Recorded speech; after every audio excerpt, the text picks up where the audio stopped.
साथियों नमस्कार, मैं पुष्पेंद्र यादव एक बार फिर से आप सभी का अपने चैनल के पेज एकेडमी में बहुत बहुत हार्दिक अभिनंदन करता हूं। साथियों, जैसा कि आप लोग जान रहे हैं, हम लोग संविधान की एक लंबी सी कड़ी को पढ़ चुके हैं। इसमें हम लोगों ने अनुच्छेद 51 तक जब भी चर्चा करी तो वहां तक के जो अनुच्छेद होते हैं, इस बात को आप ध्यान रखेंगे कि अनुच्छेद 51 तक जो हिस्सा है वो आपके एग्जाम के लिहाज से बड़ा महत्वपूर्ण होता है। लेकिन उसके बाद जब भी आप आगे पढ़ते हैं तो कुछ जरूरी अनुच्छेद ही आपको ध्यान रखने हैं। इसके अलावा आपको भाषाई बातों पर बहुत गौर करना होता है। तो हम लोग जो बात करने जा रहे हैं वो राष्ट्रपति की कर चुके हैं और संघ की कार्यपालिका पढ़ रहे हैं। ठीक है, संघ की कार्यपालिका में हमने 2 लेक्चर लिए हैं राष्ट्रपति को लेकर के।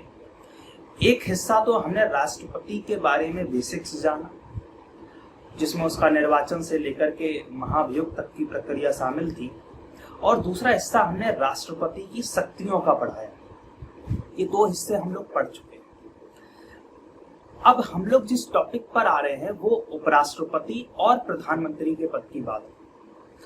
आज हम लोग जिसकी बात करेंगे वो सबसे पहला हिस्सा होगा उपराष्ट्रपति का, और इसी लेक्चर में हम लोग प्रधानमंत्री और मंत्रिपरिषद की बात भी करने वाले हैं।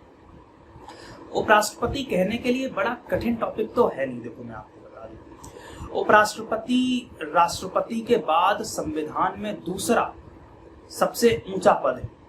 दूसरा सबसे ऊंचा पद है। दूसरी जरूरी बात यह है कि हमने इस पद को अमेरिका के उपराष्ट्रपति से लिया है। अमेरिका के अंदर भी जब अब आप वहां के उच्च सदन की बात करेंगे, जो कि सीनेट है, तो वहां पर जो उच्च सदन का उनका सभापति है वो भी उपराष्ट्रपति ही होता है। और इसी प्रक्रिया को हमने भी अपने देश में अपना रखा है कि हमारे यहाँ के उच्च सदन राज्यसभा का जो सभापति है वो हमारा उपराष्ट्रपति ही होता है। तो ये चीज जो है हमने कहाँ से ली है, तो आप कहेंगे अमेरिका से ली है। ठीक, अब इसकी अगर हम निर्वाचन प्रक्रिया की बात करें तो राष्ट्रपति के साथ कंपैरिजन करते हुए चलेंगे। हमने जब राष्ट्रपति को पढ़ा तो मैंने आपको वहां बताया कि हमारा जो राष्ट्रपति होता है, हमारे राष्ट्रपति के चुनाव के लिए एक निर्वाचक मंडल का गठन किया जाता है। ये जो निर्वाचक मंडल है इसमें 4 तरीके के सदस्य हुआ करते थे। वो सब कड़ी आप हमारी पिछली वीडियो में देख सकते हैं। ये कैसे अलग है राष्ट्रपति से, उस बात को पहले आप समझें। दरअसल जो राष्ट्रपति जो उपराष्ट्रपति होता है, इसके लिए भी निर्वाचक मंडल का प्रावधान तो है, लेकिन इसके निर्वाचक मंडल में संसद के सभी सदस्यों को शामिल किया जाता है। सभी से मतलब निर्वाचित भी और मनोनीत भी। लेकिन राज्य विधानमंडलों से किसी को भी हम लोग शामिल नहीं करते। अब आप एक चीज पाएंगे, उपराष्ट्रपति का जो केस है उसमें हमने राज्यों की सहभागिता क्यों नहीं, क्यों हमने राज्यों के लोगों को वोटिंग में शामिल नहीं किया, उसके पीछे का एक कारण है। ज्यादातर लोग बताते हैं कि जो उपराष्ट्रपति है उसका कोई विशेष कार्य नहीं है। उसका कार्य जो महत्वपूर्ण और जो मुख्य कार्य है वो कहीं ना कहीं लोकसभा की अध्यक्षता, राज्यसभा की अध्यक्षता करना है। ठीक है ना, राज्यसभा की अध्यक्षता करना है। और इस वजह से उसको आप पूरा भारत देश से चुना गया व्यक्ति नहीं मान सकते, और संसद उसको चुनने के लिए पर्याप्त है। और सबसे बड़ी बात कि राष्ट्रपति के चुनाव में मनोनीत लोग हिस्सा नहीं लेते, लेकिन उपराष्ट्रपति के चुनाव में मनोनीत लोग भी हिस्सा लेते हैं। यानी कि जब उपराष्ट्रपति के पद के निर्वाचन की प्रक्रिया चल रही होगी, उपराष्ट्रपति के पद की जो निर्वाचन की जो प्रक्रिया है वो चल रही होगी, उस समय वहां पर संसद यानी कि लोकसभा के सभी निर्वाचित और मनोनीत सदस्य, साथ ही साथ राज्यसभा के सभी निर्वाचित और मनोनीत सदस्य जो हैं वो वोट कर रहे हैं। ये 2 किस्म के लोग जब वोट कर देते हैं तो जो उपराष्ट्रपति है उसका चुनाव संपन्न हो जाता है। और इसका चुनाव कराने की जिम्मेदारी किसकी है? हमारे निर्वाचन आयोग की। और इसलिए जो उपराष्ट्रपति है उसका भी निर्वाचन होता है। याद रखेंगे उपराष्ट्रपति का भी क्या होता है, निर्वाचन होता है। तो यहां तक की बात हमने कर ली। लेकिन ये जो वोटिंग करने की प्रोसेस है वो कैसी है? वोटिंग करने की अगर हम प्रोसेसेस की बात करें तो हमने राष्ट्रपति में देखा कि वहां पर एक एकल संक्रमणीय प्रक्रिया हम लोग इस्तेमाल कर रहे थे। तो दरअसल यहाँ की जो प्रक्रिया है वो भी एकल संक्रमणीय ही होती है, यानी कि जो प्रोसेस है वो राष्ट्रपति के समान ही होती है, प्रोसेस अलग नहीं। इतनी बात आप लोग समझ रहे उपराष्ट्रपति के बारे में, यहाँ तक कोई भी मेरे हिसाब से आपको डाउट नहीं होगा।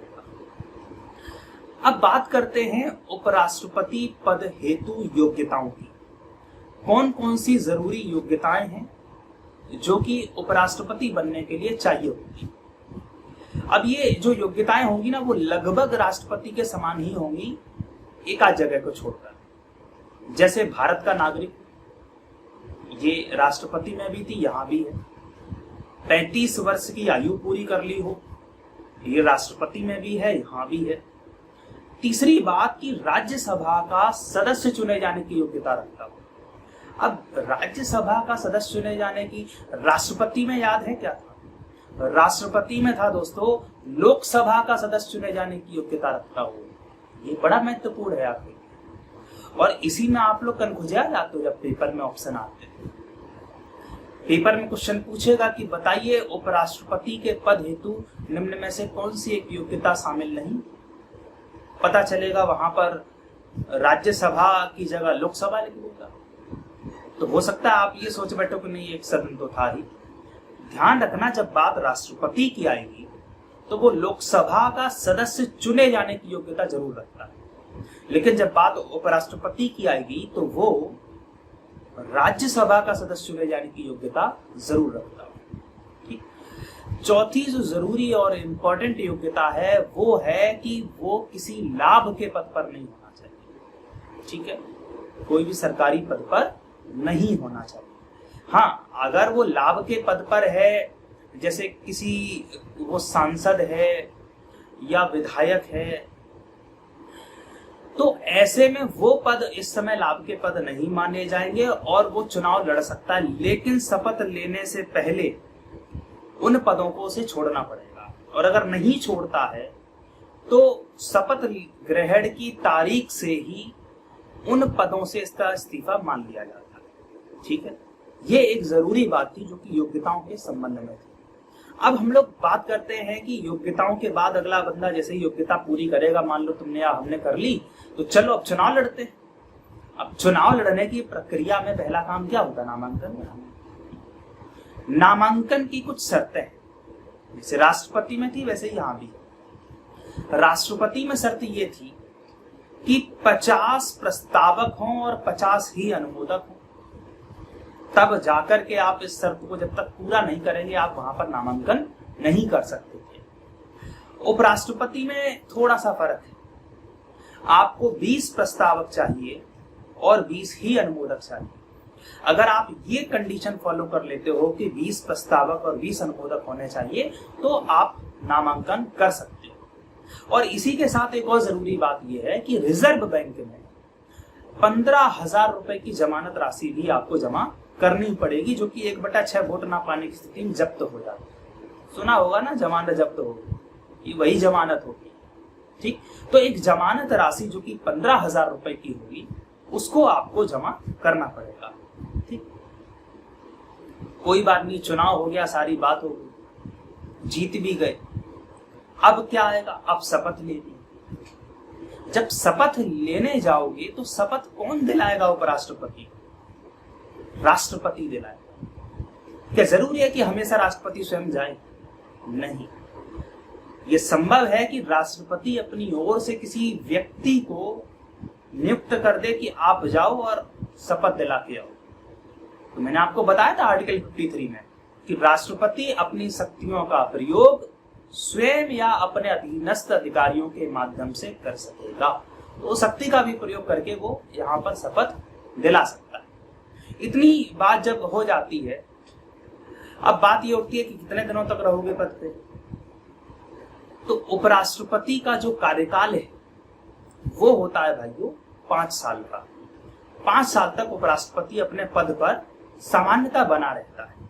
ठीक, अब सवाल आपके जहन में आएगा कि अगर उपराष्ट्रपति किसी को अपना इस्तीफा देना चाहे तो किसे देगा? राष्ट्रपति किसे दे रहा था? उपराष्ट्रपति। उपराष्ट्रपति किसे देगा? मुख्य न्यायाधीश या फिर राष्ट्रपति? किसे? मुख्य न्यायाधीश राष्ट्रपति को देगा। किसे देगा? राष्ट्रपति को अपना इस्तीफा देगा। एक और मन में प्रश्न आ रहा होता है कि राष्ट्रपति को तो हम लोग महाभियोग की प्रक्रिया से हटाते हैं, तो क्या उपराष्ट्रपति को भी महाभियोग की प्रक्रिया से हटाते हैं? किस प्रक्रिया से उपराष्ट्रपति को हटाया जाता है? क्या महाभियोग की प्रक्रिया से या कोई और प्रक्रिया है?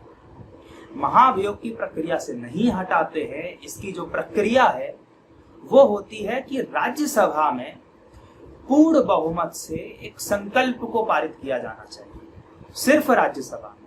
हाँ, लोकसभा की अनुमति लेकिन अनिवार्य है। लोकसभा की अनुमति ली जानी चाहिए, वो अनिवार्य है।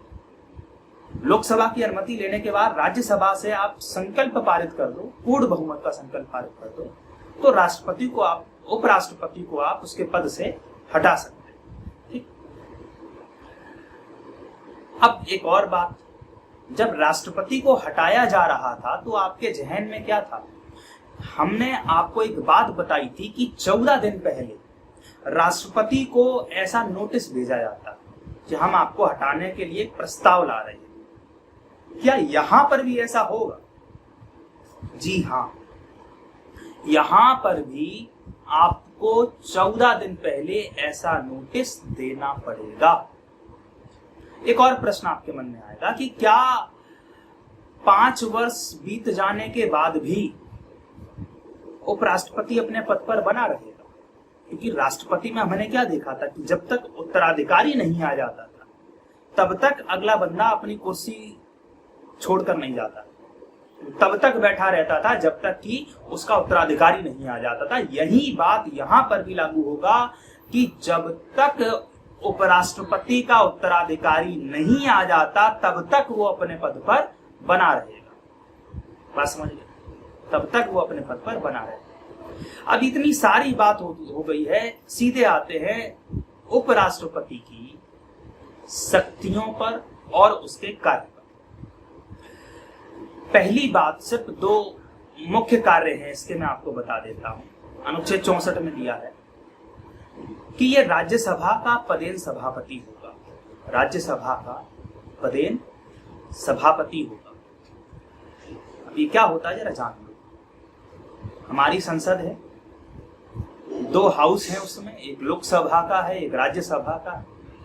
अब राज्यसभा के अंदर क्या होता है, आप गौर से सुनना इस बात को। राज्यसभा के अंदर लीडरशिप जो व्यक्ति करता है वो क्या है? वो राज्यसभा का एक तरीके का स्पीकर है। उसे कहा जाता है सभापति। उसे स्पीकर नहीं कहते, सभापति कहते। और लोकसभा में भी एक पीठासीन अधिकारी होता है, यानी कि जो सभी की लीडरशिप करता है, सभी लोगों, सभी मेंबर्स की। उसे हम लोग क्या कहते हैं? उसे हम लोग कहते हैं वहां पर स्पीकर। क्या कहते हैं? स्पीकर। इतनी बात मेरे हिसाब से समझ में आ गई आपको। दूसरा जो जरूरी कार्य है उपराष्ट्रपति का वो ये कि अगर किसी कारणवश राष्ट्रपति अपना ऑफिस नहीं संभाल पा रहे, हो सकता है कि वो बीमार हो गए हो सकता है उन्होंने त्याग पत्र दे दिया हो सकता है उनका निष्कासन कर दिया गया हो, महाभियोग चल गया हो सकता है कि उनकी मृत्यु हो गई। अगर ऐसा कोई भी कारण होता है तो उपराष्ट्रपति कार्यवाहक राष्ट्रपति के रूप में काम करना शुरू कर देता है। सिर्फ इसी वजह से इनको रखना पड़ा। असल में उपराष्ट्रपति को रखा इसीलिए गया है कि बाई चांस राष्ट्रपति को अगर कुछ हो जाए तो उपराष्ट्रपति कार्यवाहक के रूप में काम कर सकेगा। लेकिन उपराष्ट्रपति जो होता है वो बाकी टाइम फोकट में नहीं बैठ सकता है। राष्ट्रपति ज्यादातर समय तो काम ही करता है ना, तो बाकी के टाइम फोकट नहीं बैठेगा तो क्या करेगा? उसको एक काम पकड़ा दिया, काम ये पकड़ा दिया कि राज्यसभा में आप परमानेंट तौर पर सभापति हो। लेकिन जब भी, ध्यान रखना, लेकिन जब भी राष्ट्रपति का पद रिक्त होगा, उपराष्ट्रपति कार्यवाहक राष्ट्रपति होगा, उस समय वो किसी भी हालत में सभापति का कामकाज नहीं देखेगा। उस समय राज्यसभा में जो उपसभापति होता है वो सभापति का कामकाज देखेगा। और सुनो, जिस समय वो उपराष्ट्रपति कार्यवाहक राष्ट्रपति के रूप में कार्य कर रहा होगा, वो उन सभी सुविधाओं, उन सभी वेतन भत्तों का लाभ उठा रहा होगा जो राष्ट्रपति को मिलते हैं। लेकिन एक जरूरी कंडीशन में बताऊं, उपराष्ट्रपति 6 महीने से ज्यादा, उपराष्ट्रपति 6 महीने से ज्यादा कार्यवाहक के रूप में कार्य नहीं कर सकता। ध्यान रखना, 6 महीने से ज्यादा कार्यवाहक के रूप में कार्य नहीं कर सकता। अच्छा, अमेरिका में उपराष्ट्रपति को लेकर के अलग बात है कि अगर राष्ट्रपति के साथ कुछ हो जाता है तो वहां का जो उपराष्ट्रपति होगा वो उस पूरे कार्यकाल तक कार्यवाहक राष्ट्रपति रहेगा जो कि बाकी रह गया था। मान लो वहां का राष्ट्रपति 4 साल के लिए होता है, 2 साल बाद उसकी मृत्यु हो गई, तो जो उसका कार्यवाहक, जो उपराष्ट्रपति जो आएगा वो अगले पूरे 2 साल निपटा के जाएगा। ये चीज अपने इंडिया में नहीं है। यहाँ पर 6 महीने तक रहेगा और उस बीच में चुनाव करा करके नया व्यक्ति चुन लेना होता है। ये प्रक्रिया होती है। यहां तक मेरे हिसाब से आपको डाउट नहीं होगा। और ये जो पूरे का पूरा सिनारियो मैंने बताया उपराष्ट्रपति के बारे में, इससे ज्यादा एग्जाम में आता भी नहीं। अगर कोई प्रश्न छूट गया है, आपके जहन में है, आप मुझसे पूछ रहे हैं, ठीक है, मैसेज कर दो, कमेंट कर दो, मैं आपको बता देता हूं। ठीक, अब बच्चों की डिमांड आ रही है बहुत तेजी से, सर प्रधानमंत्री के बारे में पढ़ा दो। चलो पढ़ा देते हैं। मैंने जब राष्ट्रपति पढ़ाया तो याद करना, मैंने वहां राष्ट्रपति और बगल में राज्य प्रमुख लिखा था, याद है? राष्ट्रपति और बगल में लिखा था राज्य का प्रमुख। अब क्या लिख रहा हूं? प्रधानमंत्री, सरकार का। ये एक बड़ा फर्क है। राष्ट्रपति राज्य का प्रमुख होता है और प्रधानमंत्री सरकार का प्रमुख होता है। दूसरी जरूरी बात बताता हूं कि राष्ट्रपति नाम मात्र का कार्यकारी प्रमुख होता है, जबकि प्रधानमंत्री को वास्तविक रूप से कार्यपालिका का प्रमुख माना जाता है। ठीक, ये एक महत्वपूर्ण बात थी जो कि आपको प्रधानमंत्री के बारे में जाननी चाहिए। सीधे आते हैं कि प्रधानमंत्री की नियुक्ति कैसे होती है। ठीक, प्रधानमंत्री की नियुक्ति की बात करते हैं। अनुच्छेद 75 में अलग से कहीं वर्णन नहीं मिलेगा। और एक बात सुनो, मैंने राष्ट्रपति का निर्वाचन बताया, उपराष्ट्रपति का निर्वाचन बताया, लेकिन प्रधानमंत्री की क्या बता रहा हूं? नियुक्ति बता रहा हूं। क्योंकि प्रधानमंत्री के लिए देश में चुनाव नहीं होता। प्रधानमंत्री को चुने जाने की प्रक्रिया ये है कि अलग अलग राज्यों के अंदर, अलग अलग स्टेट्स के अंदर लोकसभा के चुनाव होते हैं, अलग अलग जगह से सांसद चुने जाते हैं, और ये सभी सांसद मिलकर अंत में क्या करते हैं? एक बहुमत दल के नेता को चुन लेते हैं या उसका समर्थन कर देते हैं। और जो भी बहुमत दल का लीडर होगा उसे राष्ट्रपति को नियुक्त करना ही पड़ेगा। ये मैंडेटरी है। जो भी बहुमत दल का नेता होगा उसे राष्ट्रपति को नियुक्त करना ही होगा। यह प्रक्रिया होती है राष्ट्रपति के निर्वाचन को लेकर। अनुच्छेद 75 में इतना लिखा है कि राष्ट्रपति प्रधानमंत्री की नियुक्ति करेगा, बस। और 74 में मैं बता ही चुका हूं आपको कि सलाह देने के लिए क्या होगा? एक मंत्री परिषद होगी, और मंत्री परिषद का प्रमुख प्रधानमंत्री होगा, और प्रधानमंत्री की नियुक्ति राष्ट्रपति करेगा। ये 75 में लिख दिया। तो यहां तक मेरे हिसाब से आपको दिक्कत नहीं। ठीक, यानी कि राष्ट्रपति लोकसभा में बहुमत प्राप्त दल के नेता को नियुक्त करता है, ये पक्की बात है। ठीक, अब अगर किसी के पास बहुमत ना हो तब क्या करेगा प्रधानमंत्री? उस स्थिति में प्रधानमंत्री के पास एक अपने खुद के व्यक्तित्व के आधार पर, अपने विवेक के आधार पर फैसला लेने की शक्ति दी गई।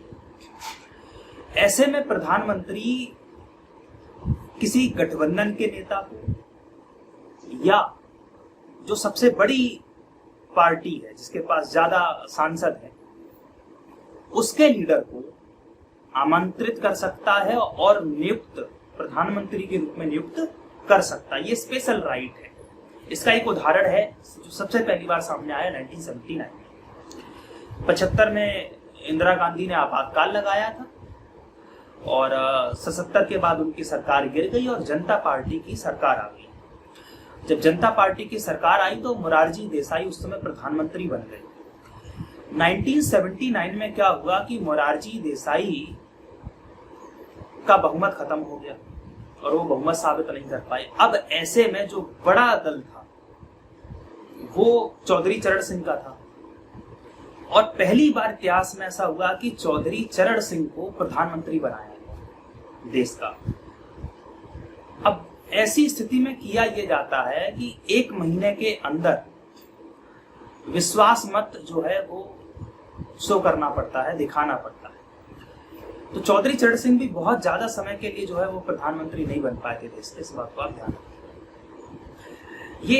ये एक किस्सा जब हुआ तो उसके बाद एक किस्सा 1984 में भी हुआ जब इंदिरा गांधी की हत्या हो जाती है और उनके बेटे राजीव गांधी को उस समय के राष्ट्रपति ज्ञानी जैल सिंह अपने विवेक के आधार पर प्रधानमंत्री के पद पर नियुक्त कर देते हैं। वो बात अलग है कि उसके बाद संसदीय बैठक में उनको अपना नेता भी मान लिया गया था और इसलिए वो बहुमत भी शो कर पाए थे। ठीक, तो ऐसा इतिहास में होता रहा है, ये कोई नई बात नहीं है। ठीक, मुझे लगता है कि आपको एक अच्छी बात जानने को मिली होगी।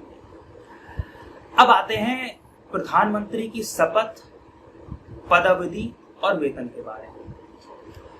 मैं आपको बता चुका हूं कि नियुक्ति प्रधानमंत्री की राष्ट्रपति करेगा और शपथ भी राष्ट्रपति ही दिलाता है। तो पद और गोपनीयता की शपथ प्रधानमंत्री जी राष्ट्रपति के द्वारा लेते हैं।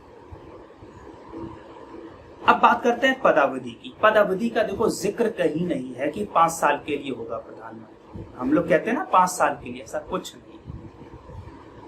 जिक्र ये है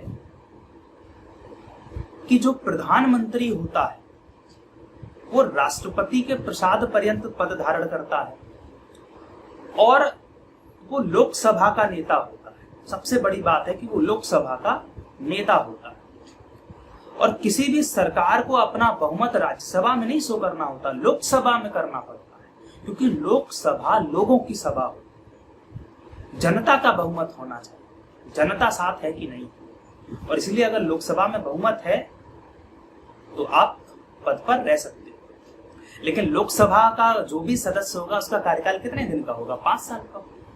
यानी कि प्रत्येक 5 वर्ष, अधिकतम 5 वर्ष में लोकसभा का विघटन होना तय। और जब लोकसभा का विघटन हो जाएगा तो प्रधानमंत्री को भी हटना पड़ेगा। और यही कारण है कि सामान्यतः प्रधानमंत्री का जो कार्यकाल है वो 5 साल का होगा। लेकिन अगर लोकसभा पहले भंग हो गई तो प्रधानमंत्री को पहले भी इस्तीफा देना पड़ेगा। गारंटी नहीं है कि 5 साल का पद आपका है, आपके पद की निश्चितता नहीं। आपका पद तभी तक है जब तक बहुमत है, बहुमत नहीं है आपका पद और कार्यकाल सब खत्म, तो आपको कार्यकाल दिया नहीं जा सकता। इसीलिए आप ये कभी नहीं कहेंगे कि प्रधानमंत्री का कार्यकाल निश्चित है। ये निश्चित नहीं होता, it is not definite, it is indefinite, है ना, ये बात है। तो ये एक जरूरी बात थी जो आपको पता चली। अब बात अगर वेतन की करें तो जो इसके वेतन या जो भत्ते हैं वो समय समय पर संसद निर्धारित करती है। संसद में विधेयक आते हैं, संशोधित हो जाते हैं, अपनी अपनी तनख्वाह बढ़ा लेते हैं, चुपके से बढ़ा लेते हैं, हम लोग को बताते हैं। ठीक, तो ज्यादा बात नहीं करेंगे। वेतन देखो कुछ मिलता तो है नहीं, पोपट में हाइपर और हो जाता, गलत बात ये नहीं करेंगे। सीधे आते हैं प्रधानमंत्री की शक्तियों पर और प्रधानमंत्री के जो जरूरी कार्य हैं उन पर। प्रधानमंत्री की जो सबसे बड़ी शक्ति है वो ये कि प्रधानमंत्री कार्यपालिका के तौर पर सभी मंत्रियों का प्रमुख है। आपने जैसे देखा होगा कि क्या होता है कि प्रधानमंत्री जब बन जाता है तो प्रधानमंत्री की जिम्मेदारी होती है कि वो अपनी मंत्री परिषद में किन किन लोगों को रखेगा और किस व्यक्ति को कौन सा डिपार्टमेंट देगा। तो पूरा मंत्री परिषद जो है वो प्रधानमंत्री बनाता है और मंत्री परिषद के जो लोग होंगे उनको शपथ कौन दिला रहा होगा? राष्ट्रपति। अब सारे मंत्रियों का प्रमुख कौन है? प्रधानमंत्री, यानी कि उन सबका प्रधान कौन है? प्रधानमंत्री। प्रधानमंत्री भी स्वयं एक मंत्री ही होता है, ध्यान रखना, बस वो सभी मंत्रियों का प्रधान भी होता है, ये एक बड़ी बात है। और चूंकि प्रधान है इसलिए वो सभी मंत्रियों को समय समय पर दिशा निर्देश भी जारी कर सकता है। हर महीने लगभग आप देखते होंगे कायदे में हर हफ्ते में एक बार कैबिनेट मीटिंग होती है और उसमें सभी कैबिनेट के जो मेंबर्स हैं वो बैठते हैं। कैबिनेट क्या है उसकी चर्चा मैं भी अभी करूंगा आगे, उसके लिए बिल्कुल निश्चित करें। दूसरी जो बड़ी शक्ति है वो मैं आपको बता दूं, देश के संवैधानिक पदों के जो बड़े पदाधिकारी हैं, जैसे महान्यायवादी है, जैसे कंट्रोलर एंड ऑडिटर जनरल है, जैसे यूपीएससी के अध्यक्ष व सदस्य हैं, ऐसे जितने भी डिपार्टमेंट हैं उनके सदस्यों की जो नियुक्ति है वो प्रधानमंत्री की सलाह पर ही राष्ट्रपति करता है। प्रधानमंत्री पहले सलाह देगा राष्ट्रपति को और राष्ट्रपति उनकी नियुक्ति कर देगा। यहां पर भी इसकी एक बड़ी भूमिका। तो वही तीसरी बात यह है, मैंने अभी बोला भी कि प्रधानमंत्री लोकसभा का नेता होता है और इस वजह से सत्र कब आहूत होगा, कब सत्रावसान होगा, इसकी सिफारिश प्रधानमंत्री ही राष्ट्रपति को देता है, जिसके बाद राष्ट्रपति जो है इसके बाबत एक ऑर्डर जारी करता है। ठीक, ये एक बात है। इसके अलावा जो अन्य अगर मैं कार्यों की बात करूं तो ये कि प्रधानमंत्री नीति आयोग का अध्यक्ष होता है, साथ ही साथ ये अंतरराज्यीय परिषद का, राष्ट्रीय एकता परिषद का और राष्ट्रीय विकास परिषद का अध्यक्ष भी होता है। तो ये हमारे जो प्रधानमंत्री है उनके कुछ जरूरी कार्य हैं। इस समय चूंकि कोरोना का कार्यकाल चल रहा है तो इस समय आपदा की स्थिति है, तो मैं आपको बता दूं कि आपातकाल के दौरान जो आपदा प्रबंधन है उस आपदा प्रबंधन में प्रधानमंत्री सर्वे सर्वा होता है, यानी कि वो जो कहेगा वो हर किसी को मानना ही पड़ेगा। और अगर आपातकाल जारी होता है 352 के हिसाब से, तब भी प्रधानमंत्री ही देश में सर्वे सर्वा होता है। उसको वो जो भी बोलेगा वो हर व्यक्ति को मानना भी पड़ेगा और हर व्यक्ति को करना भी पड़ेगा। इतनी बात जब हो जाती है तो केंद्रीय मंत्री परिषद की बात आपसे कर लेते हैं। केंद्रीय मंत्री परिषद के बारे में एक रूल है कि किसी भी कीमत पर, 91वां संविधान संशोधन है, किसी भी कीमत पर मंत्रियों की संख्या प्रधानमंत्री समेत कुल लोकसभा की सदस्य संख्या का 15% से अधिक नहीं होना चाहिए। कुल लोकसभा की सदस्य संख्या का 15% से अधिक नहीं होना चाहिए। यहां शब्द पे क्या फोकस देना है कि प्रधानमंत्री समेत बोल रहा हूं और लोकसभा की सदस्य संख्या बोल रहा हूं। ये दो पॉइंट बड़े फोकस वाले हैं। राज्यसभा के सांसद में शामिल कर लो, ठीक, तो 15% से बड़ा मंत्रिमंडल नहीं होता और इसीलिए अधिकतम 70-72 के अराउंड ही मंत्री रखे जाते हैं। लेकिन इन मंत्रियों में बहुत सारी कैटेगरीज हैं, कई तरीके के मंत्री हमारे मंत्री परिषद में शामिल होते हैं। लेकिन एक जरूरी बात यह कि जो मंत्री परिषद है वो सामूहिक रूप से लोकसभा के प्रति उत्तरदायी है। क्यों है, जरा फिर से समझना। हम सबने वोट दिया, अपने अपने सांसद चुने, सभी सांसदों को चुन के भेज दिया लोकसभा में। अब आप एक बात बताओ, लोकसभा किसने बनाई? हम आप लोगों ने बनाई कि नहीं बनाई? तो लोकसभा को किसके प्रति जिम्मेदार होना चाहिए? देश की जनता के प्रति, ठीक। अब दूसरी बात सुनो, लोकसभा ने कार्यपालिका बनाई, यानी कि जो हमने विधायिका चुन के भेजी है उसने कार्यपालिका, यानी कि जो हमने सांसद भेजे उन्हीं में से कौन निकला? प्रधानमंत्री। उन्हीं में से कौन निकले? मंत्रीगण। अब ये जो मंत्रीगण निकले हैं ये लोकसभा में से निकले, तो इसलिए इन सभी मंत्रियों का सामूहिक दायित्व ये बनता है कि वो लोकसभा के प्रति अपना कर्तव्य निभाएं और इसीलिए मंत्रीगण लोकसभा के प्रति उत्तरदायी होते हैं और लोकसभा जनता के प्रति उत्तरदायी होती है। बात समझ गए? मजा आ गया? क्या बात है, बड़े बढ़िया छात्र हैं आप, मजा ही आया। खैर,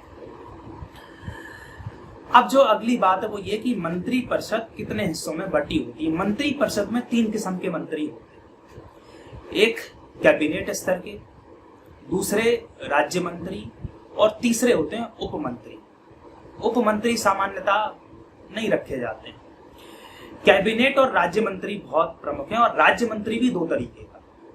एक वो जो कैबिनेट मंत्री के सहायक के रूप में काम करता है और एक वो जो स्वतंत्र प्रभार लेकर के काम करता है। जैसे कई मिनिस्ट्री ऐसी हैं जिनके अंदर बहुत सारे छोटे छोटे डिपार्टमेंट्स होते हैं, ठीक है ना। अब जैसे मान लो कि परिवहन, तो परिवहन के अंदर एक ग्रामीण परिवहन भी आ गया, एक शहरी परिवहन भी आ गया। तो ग्रामीण परिवहन की जिम्मेदारी किसी राज्य मंत्री को दे दी गई, तो वो स्वतंत्र प्रभार अगर दे दी तो कहीं ना कहीं वो स्वतंत्र रूप से निर्णय ले सकेगा, अपने दस्तखत से काम कर सकेगा।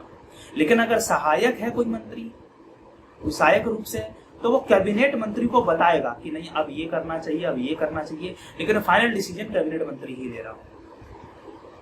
कैबिनेट जो है इसके मेंबर्स बहुत बड़े बड़े कद वाले लोग, गृह मंत्री, रक्षा मंत्री, वित्त मंत्री, परिवहन मंत्री, कृषि मंत्री, वाणिज्य मंत्री, विधि मंत्री, ये सब बड़े बड़े पद हैं। और ये जो मंत्री लोग हैं ये कैबिनेट का हिस्सा है। तो कैबिनेट क्या है? प्रधानमंत्री और कैबिनेट स्तर के मंत्री मिला करके मंत्रिमंडल का निर्माण करते हैं। तो मंत्रिमंडल और मंत्री परिषद में फर्क है। मंत्री परिषद में हर किस्म का मंत्री आ जाता है, इत्तू वाला भी, इत्ता वाला भी, हर किस्म का मंत्री परिषद में आ जाता है। लेकिन मंत्रिमंडल वो ऊपर ऊपर की मलाई, बेहतरीन वाली, क्वालिटीदार। तो मंत्रिमंडल में प्रधानमंत्री और उच्च दर्जे के जो मंत्री हैं उनको शामिल किया जाता है, यानी एक छोटा निकाय है। लेकिन ध्यान रखना, मंत्रिमंडल की सामूहिक जिम्मेदारी नहीं होती है लोकसभा के प्रति, मंत्री परिषद की सामूहिक जिम्मेदारी होती है लोकसभा के प्रति। इस बात को ध्यान से रखें, ठीक। तो मेरे हिसाब से यहां तक जो मंत्रियों का हिस्सा है कि कैसे मंत्री परिषद और कैसे मंत्री लोग काम कर रहे होते हैं देश के प्रति, वो पूरा हिस्सा आपको समझ में आ गया होगा। अभी भी अगर इतने हिस्से से आपके मन में कोई डाउट रह गया है, परेशानी, कोई व्यथा, कुछ भी हो, कमेंट में लिख दो, पूछ लो मुझसे, किसी भी तरीके से पूछ लो, मैं हमेशा अवेलेबल हूँ। तो दोस्तों, घर में रहना, अपना ख्याल रखना, स्वस्थ रहना, बिल्कुल भी घर से बाहर नहीं, ठीक। कोचिंग तो वैसे भी मुझे नहीं लगता जून जुलाई तक खुलने वाली है। परिस्थितियाँ कैसी भी हो सकती हैं, सहयोग आप सबका बना रहे, यही अपेक्षा करता हूँ। बहुत बहुत धन्यवाद।